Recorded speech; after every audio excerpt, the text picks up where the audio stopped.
A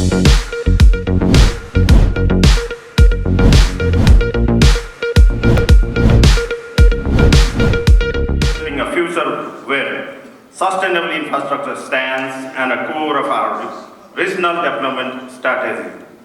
Our region marked by growing population and complex challenges necessity a focused approach towards sustainable infrastructure today more than ever.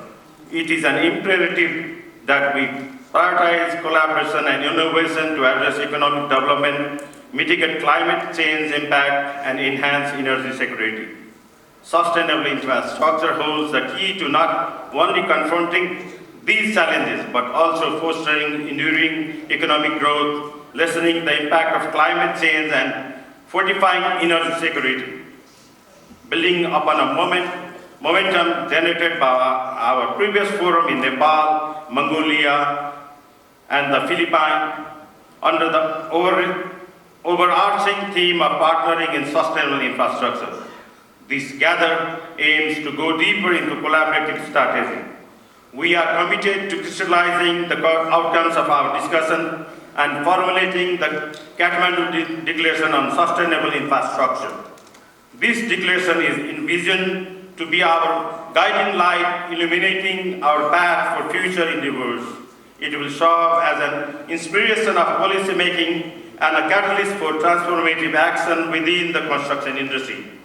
Our aim is to articulate a set of principles and commitments that will not only shape our collective vision for sustainable infrastructure, but also propel us towards a more resilient and environmentally conscious future. Today, we confront challenges marked by limited financial resources and technological capabilities. However, these challenges are also opportunities for innovation and collaboration. This forum serves as a vital platform for policymakers, experts, and practitioners to engage in discussions that will pave the way for transformative solutions by capitalizing on expertise present in this room. We can develop effective approaches that not only address our infrastructure development needs, but also foster sustainable growth and development in our country. I am confident that the discussion and collaboration in this forum will be instrumental in shaping the future of sustainable infrastructure in our region. Together, let's embark on this journey of knowledge sharing, partnership building, and transformative thinking. Without further ado, let's begin this enriching dialogue towards a future where sustainable infrastructure stands as a bedrock of our progress. Thank you.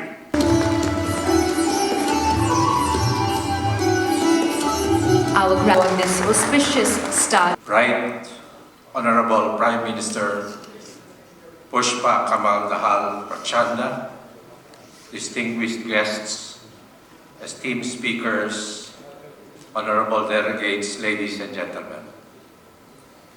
It is an honor to stand before you today to discuss a topic that is not only pertinent, but crucial for our present and future: partnering in sustainable infrastructure. Through its partnership with the Federation of Contractors Association of Nepal, FCAN, IFAWCA is able to further its goal of offering a forum for the exchange of ideas and information on the shared pursuit of a more sustainable future. In our rapidly evolving world, the demand for infrastructure is escalating, whether it's transportation networks, energy systems, or urban development. The necessity for robust, efficient, and eco-friendly infrastructure has never been more pressing. However, to achieve this, it is not enough to rely solely on the effort of governments or private sectors.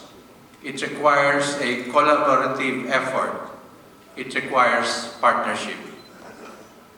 Collaboration between public and private entities is the linchpin in constructing sustainable infrastructure. Governments hold the responsibility of setting policies, creating frameworks, and establishing conducive environments.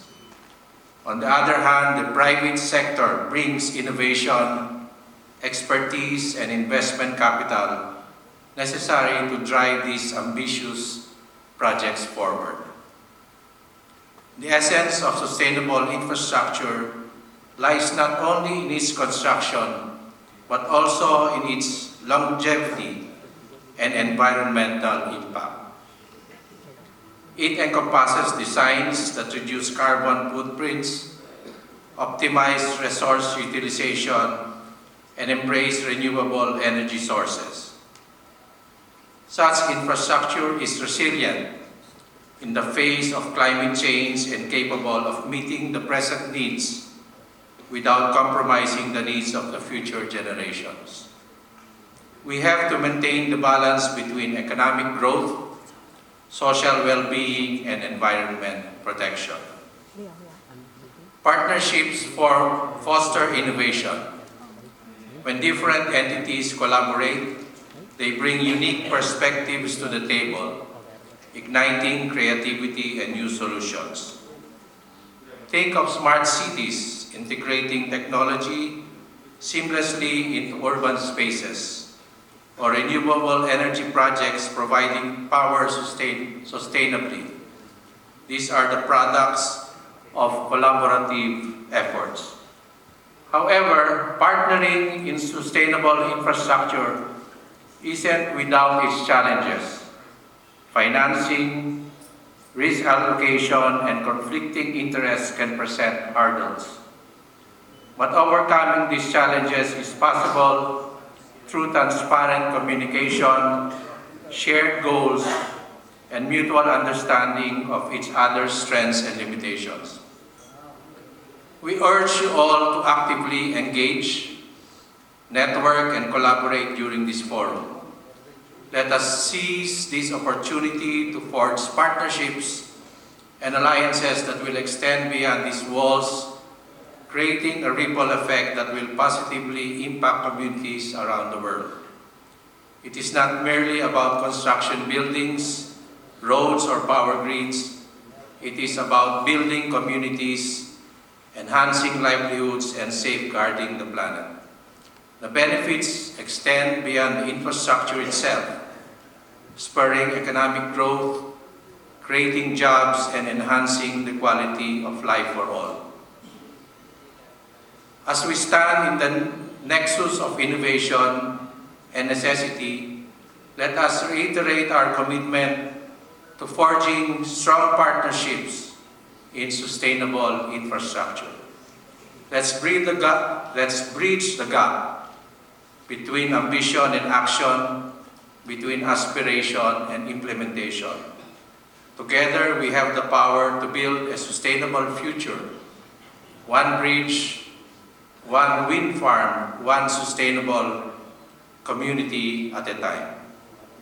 Good morning and in sustainable infrastructure.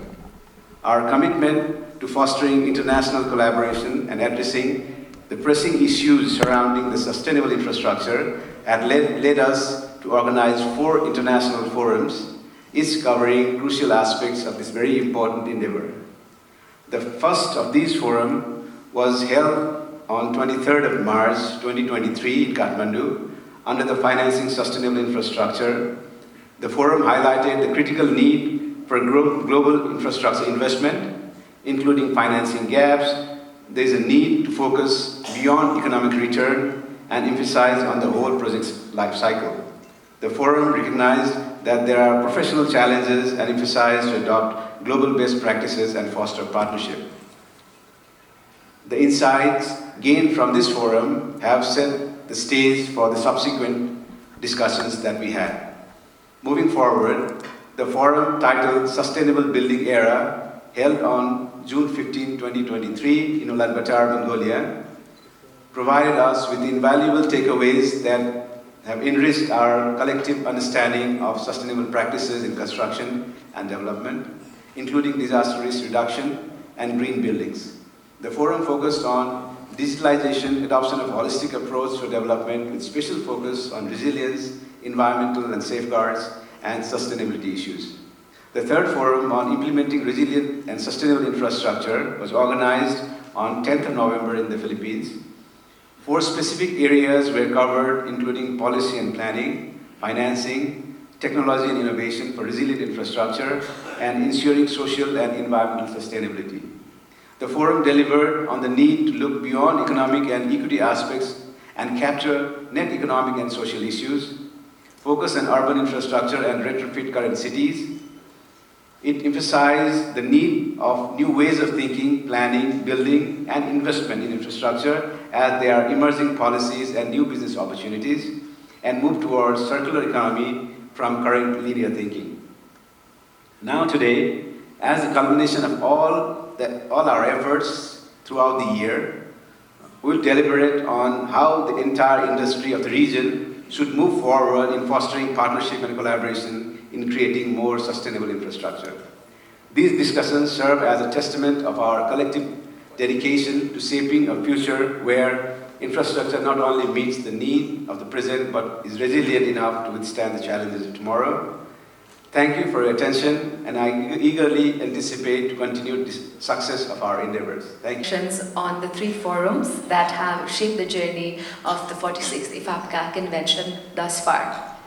Ladies and gentlemen, I would now like to invite on stage Dr. Bindunath Lohani, Head of Global Climate Change Practice Centennial Group, for his remarks.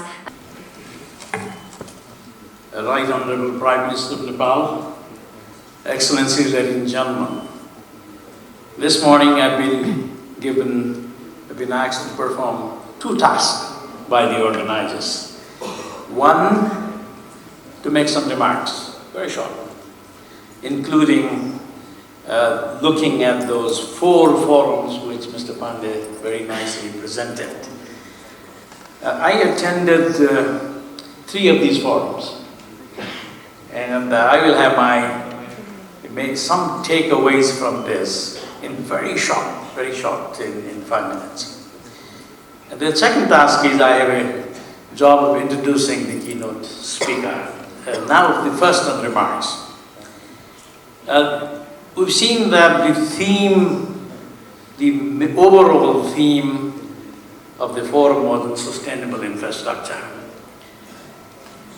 And the message coming out is the fundamental concept, and the message is the way we need to build infrastructure in the future need to change. And it's already changing. From my perspective, let us mention 5 areas where we may need to make some changes in order to make our infrastructure sustainable in future. I don't need to tell you that the infrastructure is critical for economic development, productivity, trade and commerce, and essential public service. Investment in percentage GDP of a country is a good indicator of the infrastructure availability. I look at some of the numbers, and Mr. Pandey already mentioned that if you look at the Asia-Pacific region, based on my 30 years of work in this region, 40, is the infrastructure investment is in the range of 2% to 7% of GDP, the highest being in a country like China. Right? And therefore, when you really analyze that, what you find is the current investment level in most of the developing country is inadequate. That means we need to do more. There's a lot of work for the contractors to do that. Second point is we need to look at the economic and equity aspects of the infrastructure construction. This is beyond economically termed like EIRR, FIRR, which we are used to, but it should capture social, environmental, and climate change aspects, which often in the past, I myself am an engineer, I built many infrastructure, we did not include it.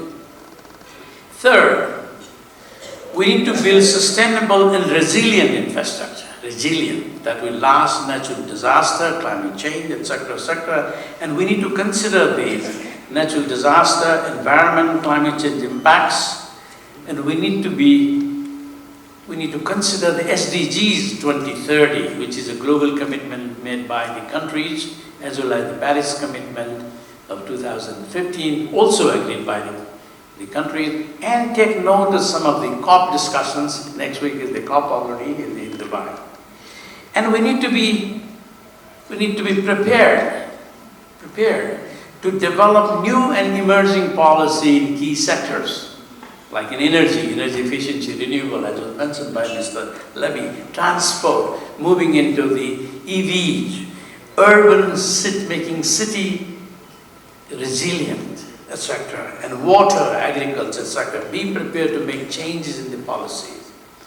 Before, we need to focus on infrastructure quality, and technology, including the digital technology, and innovations. There's a lot of opportunity for innovations. So we need to have a mindset, in the case of technology, to adopt. If something is already done so well in other countries, adopt it. If something is so good in other countries but needs some adaptation in my own country, let's do it. And if both of these, if our technology is so far behind, let's just directly leapfrog into the highest level that we can. And this is the mindset that will be required. I also think, as was mentioned earlier, a special focus on cities is required. Because most of the Asians will live in cities. There are predictions 65-70% of the Asian will live in cities by 2050. 60, 70, 80% of the GDP will be made in the cities. Employments will be made in the cities. And therefore, climate change will impact the cities, and we need to make the city resilient. We need to make them sustainable, livable, and making sure that this will drive the growth of the country. On the fifth point, there's a huge gap on financing. Public sector resources will not be adequate. Public sector engagement is essential. New financial instruments and modification could help.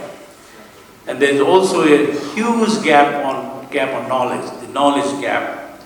And I think the partnership could help this knowledge exchange, knowledge sharing, using the global best practices, technology transfer, and promote joint venture partnership and knowledge. I personally believe that institutions like IFA, WPCA could be one such forum for promoting the partnership.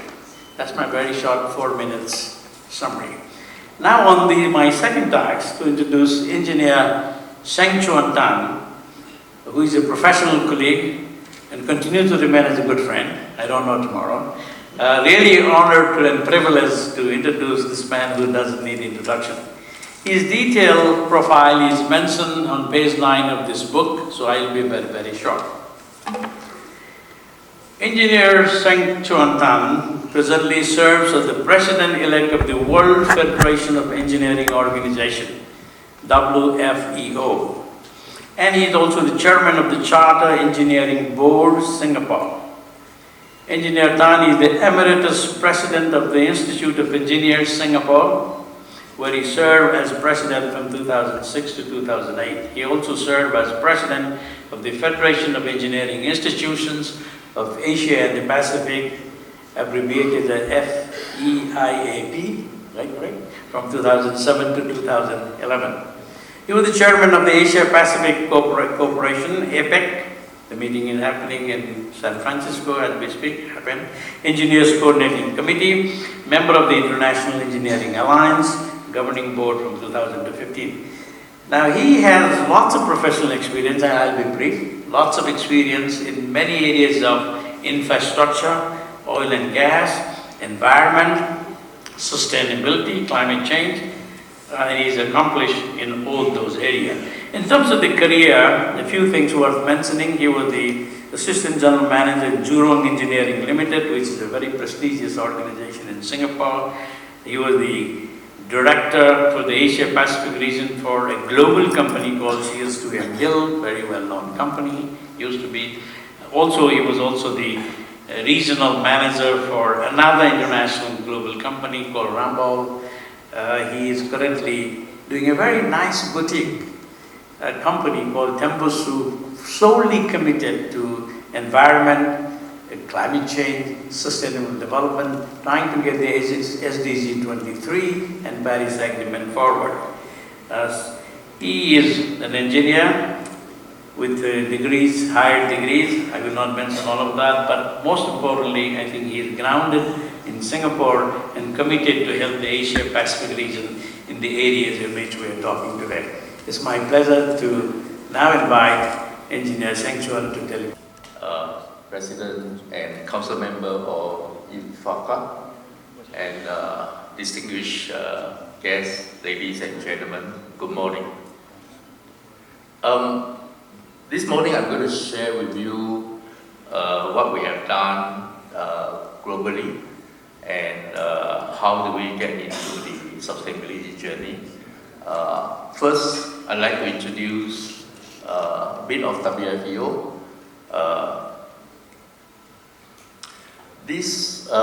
The World Federation of Engineering Organization is the only one engineering body in the world. So it's we founded in 1968 under auspices of UNESCO. That's why our secretariat is based in UNESCO. We have about more than 90 country members all over the world in all the 5 continents. We are representing about 30 million engineers in the world. We are also associate status with UNESCO and co-leader in the scientific and technological community major group in the United Nations.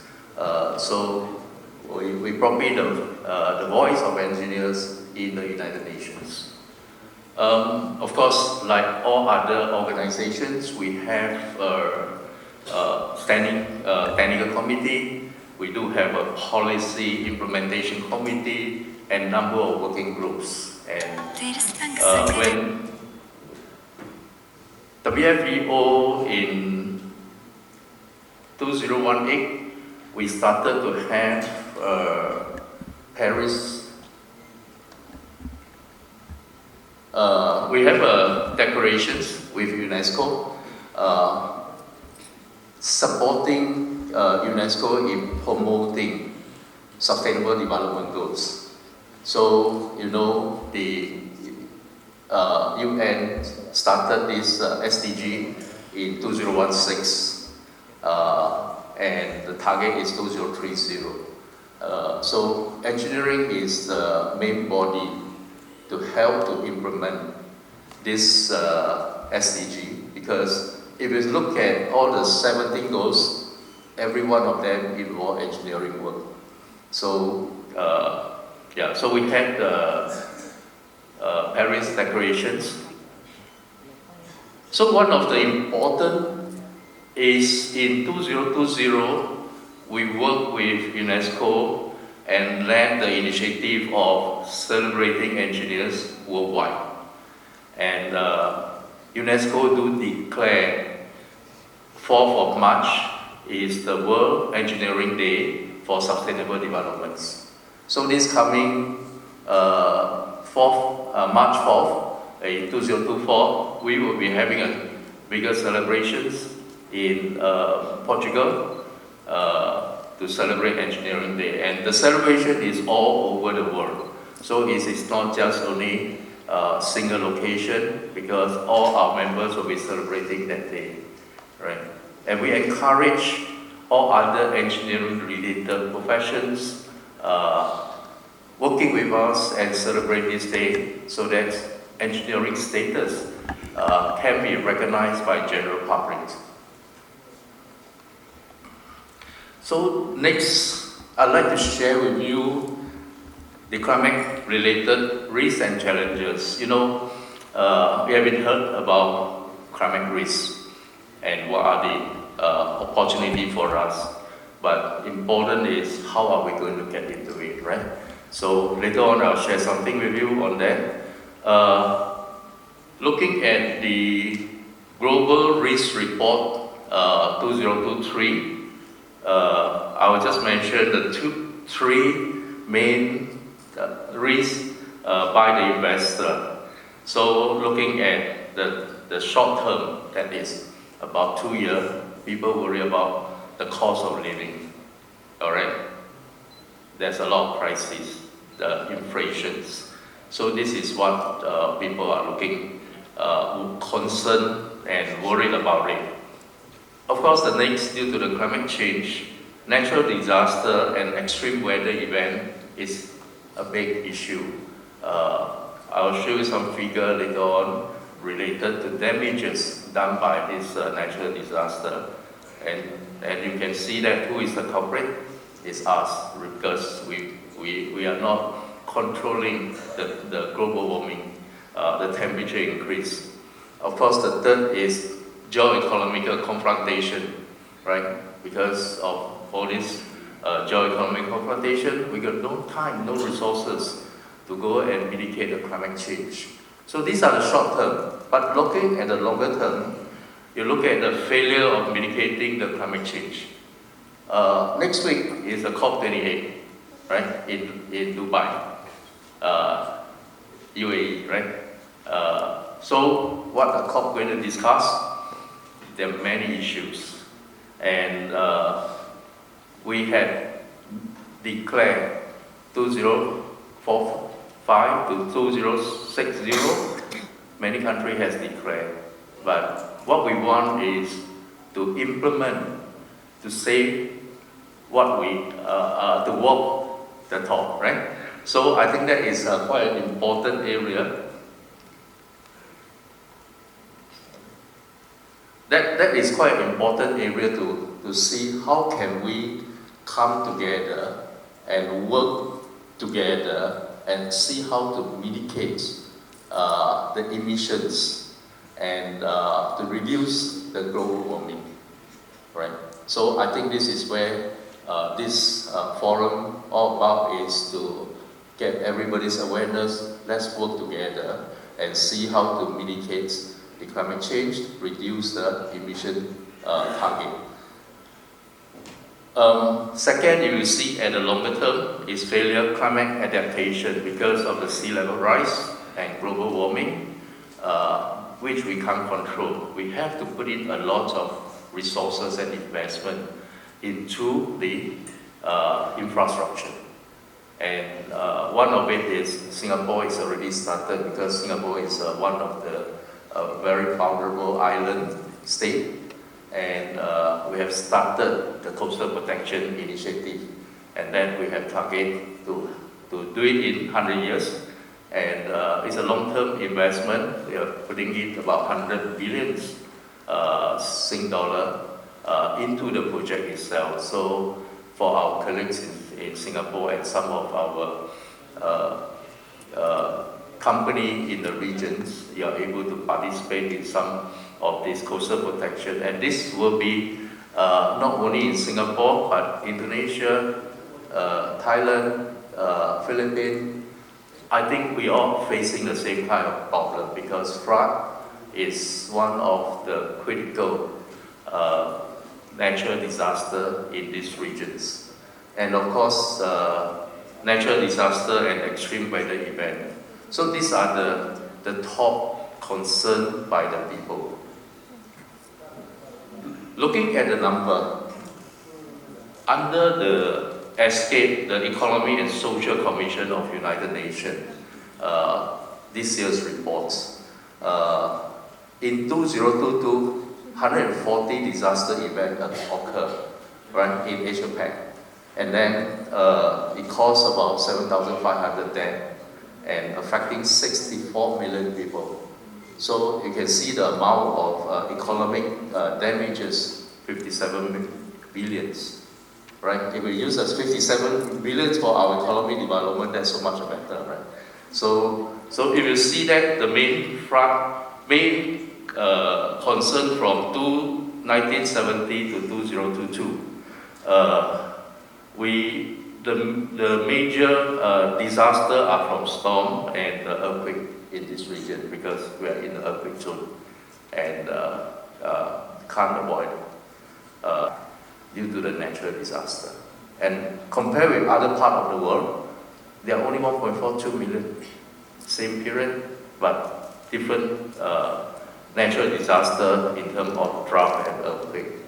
And in terms of economic loss, Asia Pacific is still a flood problem area, and still the earthquake. And the economy is 2.71 trillion, the losses.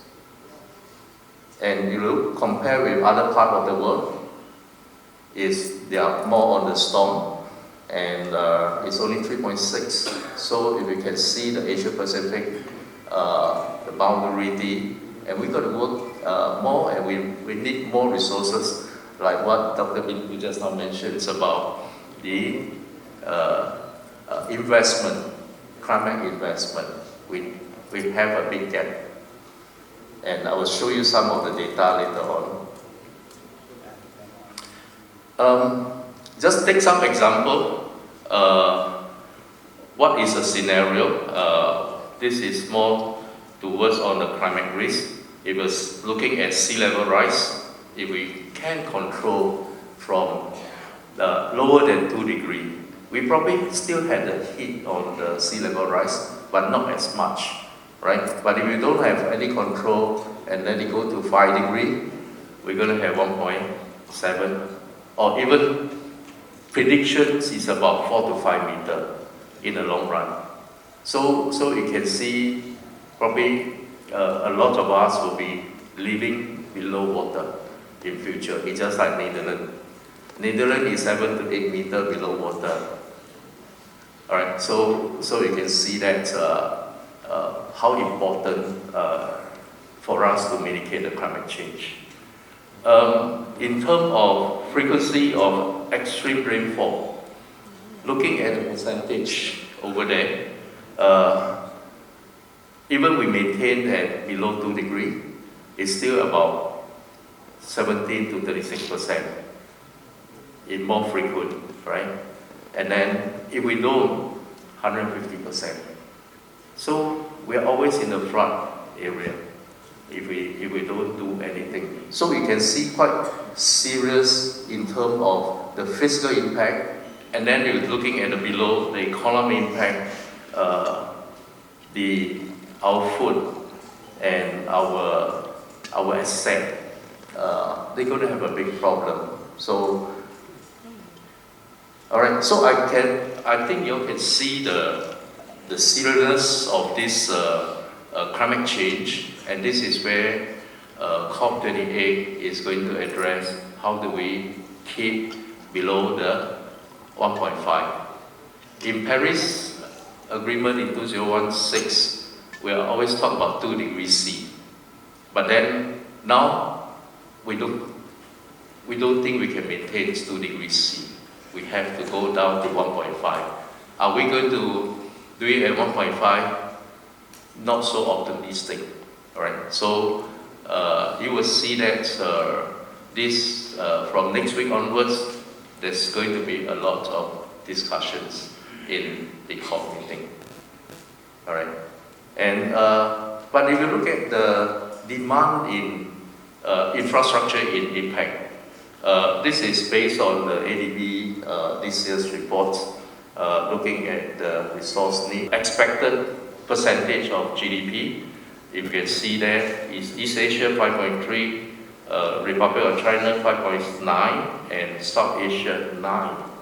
That's very high if we don't have other things happening. About the all right.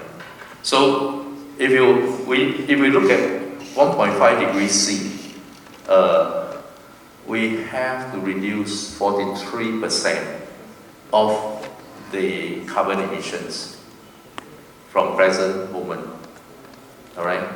So we usually use this based on the science-based target that is also international recognized target we set, and we use that to set our baseline as well as setting our target, how to go about it. All right. From yesterday, I learned Nepal has declare the net zero by 2045, and 2030 increase the existing 1,400 megawatts of clean energy to 15,000 megawatts. That's quite a lot because now we only have 6 years, about six years ago, right? 7 years. But I do understand that mainly are coming from hydropower, 12,000 megawatts, as well as the balance 3,000 are from solar, biofuel, or wind power. But there's a big challenge, and I believe they will have a strategy. The growth will be quite a lot if we are going in these directions. All right, so also sharing with you, infrastructure sector globally, which are the sectors having more emission? And if you see from here, energy, always energy, because of fossil fuel, right? So we need the transitions of energy into more clean energy. So Singapore is using LNG, but LNG is still not clean. So we are moving into hydrogens or even ammonia. So we are putting in second plant of hydrogen power plant. All right. So these are some of the transition we need to go through. Of course, transport sector, easy to go into the EV, electric vehicle. But EV, there's another challenge is the infrastructure. Where are the charging points? Whether your substation are able to take the load or not. So you need to increase your infrastructure development, putting more capacity in the substation in order for you to get the EV chargers in place, right? With EV without chargers, it's not going to work, right? And so these are some of the challenges we are facing I just give an example of Singapore because I came from there, right? We are going to install 60,000 EV chargers in the next few years by 2035.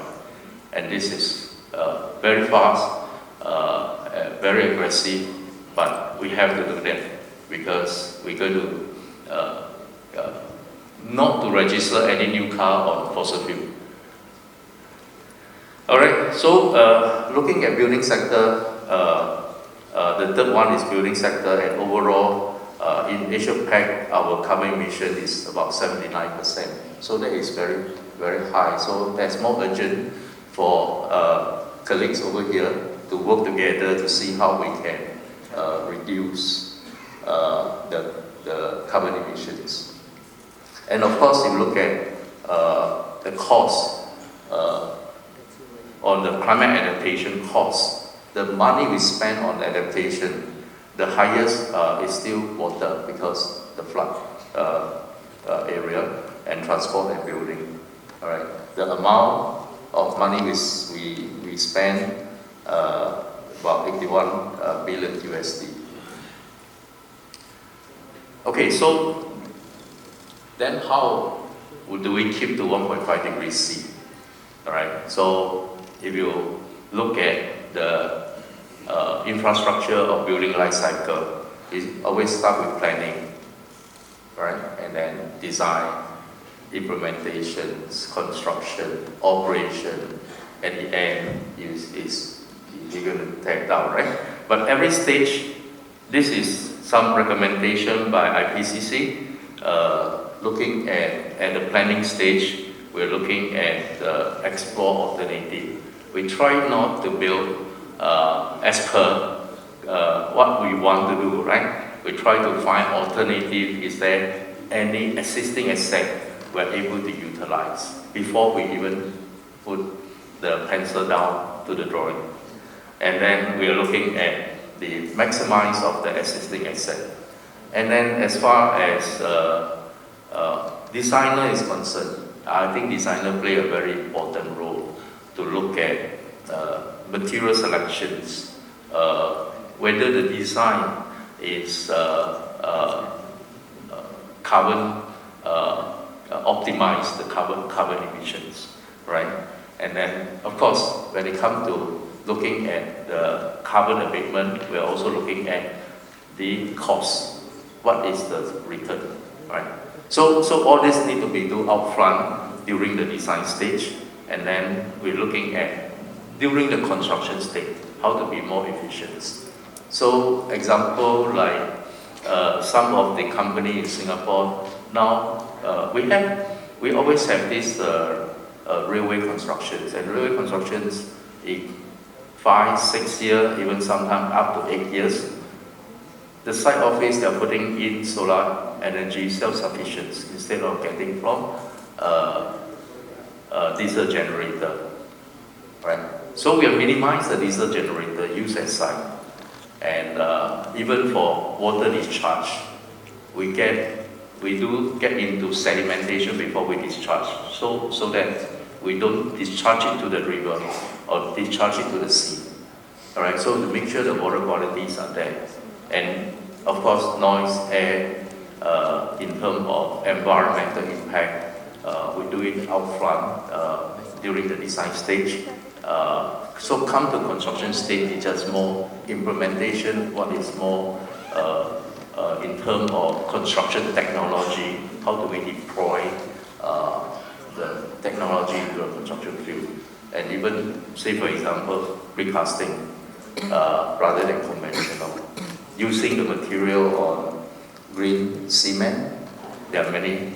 They are getting started on green cement, but of course the cost is one of the main problems. But if everybody use that, then the cost is not a problem because you are compete at the same platform, right?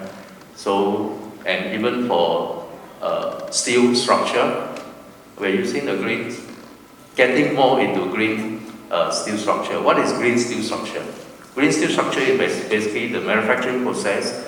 They are not using the fossil fuel to burn to do produce the steel structure. So they are using clean energy to produce the steel. All right. So these are the transformations in the sector. We can see more people are more concerned about their emissions. So infrastructure life cycle. I think you are familiar with the whole of life cycle, right? And there's whole lot of iteration process.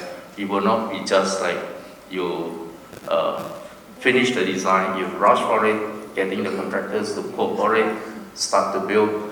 But there's a lot of process that we need to see how to optimize the design so that your emission is low, your cost can be optimized so that you save some money into the material. Very often, I heard my fellow engineers always say that because engineers always bearing the design, so used to put in a higher design factor, safety factor, all right? And because it's safe, I can sleep well. But on the other hand, it's not going to be optimal design. It's going to be emit more carbon. So even engineers need to learn how to optimize their design so that they can also play a role in saving the carbon emissions. Right. So talking about the upstream and downstream. Upstream, we are referring to planning, and we are referring to the project planning, concept design, and procurement. So procurement is a big wave coming in. So you will not just like business as usual. A lot of bigger companies, especially the international company, they're going to push on green procurement. So they need manufacturer, contractors to have a green policy before they can tender for the jobs. And I see quite a number globally. It's already started to 2 years ago, one contractor come to me to say that, how can you help me to do up the sustainability policy because my tender requirements, I need that. I say 1 month I cannot do because tendering period is only 1 month. So how can we do the sustainability policy, right? You need data. You need to collect the data. And collecting of data, minimum 6 months to 1 year. So these are some of the challenges you need to prepare early in terms of if you want to get into sustainability journey, but there's no if, no? Because the whole global trend is in that way. More and more companies will ask for your carbon emissions. And you need a roadmap to see how you're going to decarbonize your whole operations. Okay? When we look at the enable environment, we're looking at the ESG, the environmental, social, and governance. All right, so we are looking at how to align the policy, regulation, planning, delivery, operations, and commissions. So we're looking at the whole life cycle of the whole infrastructure life cycle. All right. This is a slide on the collaboration. So I think just now I also mentioned some fair bit when this global agreement, example like Paris Agreement. Every country have to declare their NDC. NDC is National Determined Contribution. That is how you're going to reduce your carbon emissions. A report will be submitted to UN. And then at the national level, you have a national policy, just like Nepal. You have 2040 target, I'm sure the details on how you're going to reduce the emissions on that, right? In Singapore, we also have our Green Plan 2030, and that gives us the directions that where the government is moving towards. And for corporations, we will need to see how to develop from there, because that will affect our business. It is not just, the government will do it, but every one of us play a part. In fact, one of the area is our, beside regulation, is our banking. Our bank, nowadays, if you don't have a green policy, you are not able to get a good rate for your interest loan. All right, so we have a sustainability linked loan, green loans, and all these kind of loans coming in, and that will affect the company operations if you don't get into the this journey. All right. So I will not get into too details of the how the contractors need to work with various parties. I think you know that. Basically, on the government aspect, in Indonesia, a lot based on investor pressure. So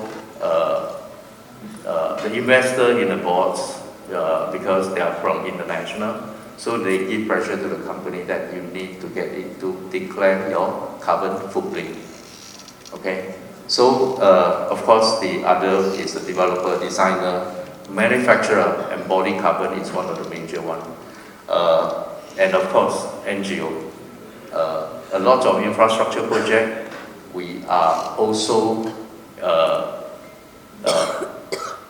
publish our reports, and basically NGO will scrutinize. All right, so don't ignore the NGO because they are quite a big pressure to the project itself, and some project will not take place because the NGO has a stronger power. All right, so this is from the UNEP, UN Environmental Program. They provide some guiding principle on infrastructure planning in terms of strategic planning, responsive, comprehensive life cycle assessment, avoiding environmental impact. So I'm quite sure that most of the projects on infrastructure you require an environmental impact assessment. And ADB do that, IFC do that, World Bank, you need to comply to the environmental impact assessment because that is the liability. It's not just a part of work you need to do, but it's a liability to the bank. So the bank need to understand what is the environmental impact. And then of course we talk about circularity, resource optimize. It's good. Yeah. All right, so just a case study. The Stockholm Metro extension, basically the infrastructure is only concrete and steel. So what they do is during the design stage, they reiterate the design and re-engineers the design as well, and looking at the whole life cycle aspect, they are able to manage to save the overall carbon emission by 40%. You can imagine 40%, that's quite a lot, and also the cost reduction about 30%. So some of the case study you are able to understand the benefits and of course the future. The transformations of the industry on infrastructure sector that relies on urbanization. Dr. Bindu just now mentioned there are more people coming to the city and more city being built, and there's a demand in the infrastructure, right? So that is one aspect, digitizations, and that could be more efficient as well as, of course, climate change. So these are some of the area we need to how to bring the SDG into the whole operation itself. And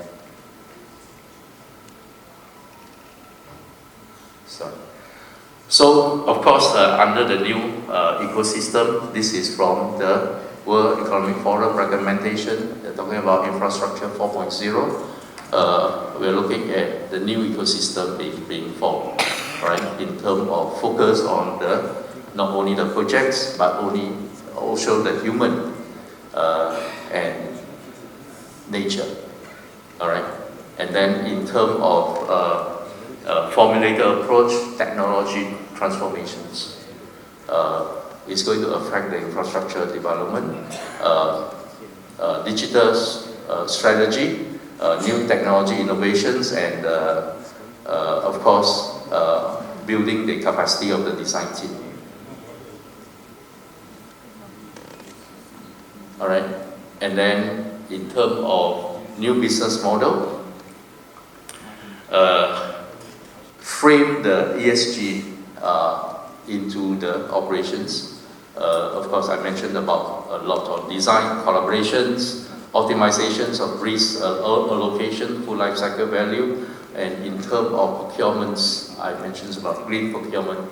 This big wave is coming in, and also company need to prepare sustainability reports for the transparency of the investor. And this is also another wave of coming in. We don't want to caught in between.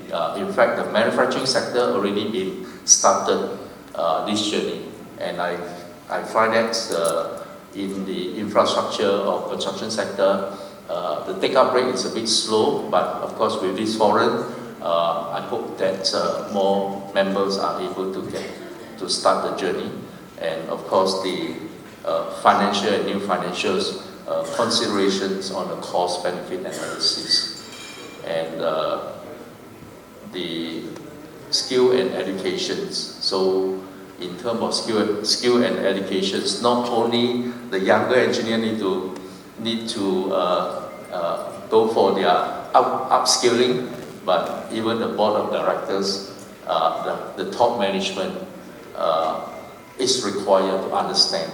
And sustainability, a lot from top down, it's not from bottom up.